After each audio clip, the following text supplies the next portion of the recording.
quelle est la place de la femme en fait dans le développement de l'Afrique? Voilà.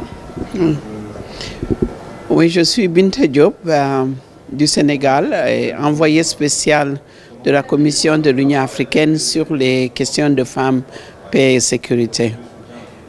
Oui, je pense que l'Afrique a déjà une population très jeune, comme on dit, l'Afrique est jeune par rapport au reste du monde, mais aussi la moitié de la population africaine est réellement composée de jeunes et de femmes.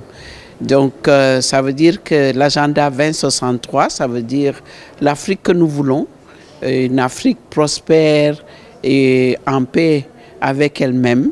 Et c'est là où la place de la femme et la place des jeunes est importante, cruciale même. Une récente étude a démontré que l'Afrique perd 90 milliards par année en n'incluant pas les femmes dans son développement.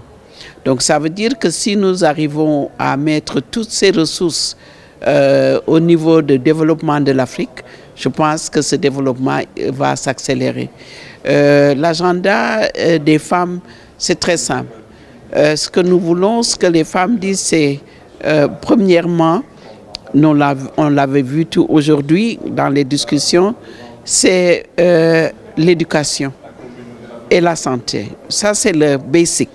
Quand nous voyons ce qui se passe dans les zones de conflit, où les enfants sont enrôlés, même dans l'extrémisme violent. Je pense que tout cela, c'est qu'il n'y a pas l'éducation de la base, il n'y a pas non plus les infrastructures de santé, de tout ce qu'il faut. La femme n'a pas accès à la terre dans ce développement-là. Je pense que l'agenda femme est très simple, c'est la sécurité humaine. Nous mettons beaucoup de ressources sur la sécurité militaire parce que tout le monde se dit c'est là où il faut investir pour, disons, démanteler les extrémistes tels que Boko Haram, tels que Al-Shabaab, etc. Il en faut. Mais il faut également visiter les causes profondes, d'où ça vient, et pourquoi et comment ils arrivent aussi à enrôler les jeunes, et pourquoi dans les communautés où ils sont protégés. Parce qu'ils sont protégés, parce que pourquoi?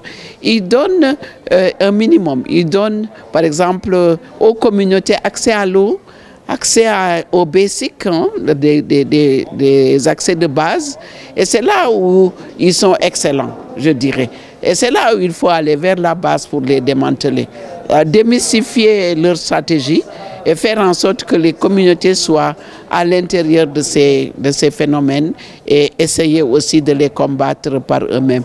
Et c'est le public qui devra réellement donner accès à l'éducation, à la santé et les infrastructures de base qui n'existent pas dans beaucoup de ces pays-là.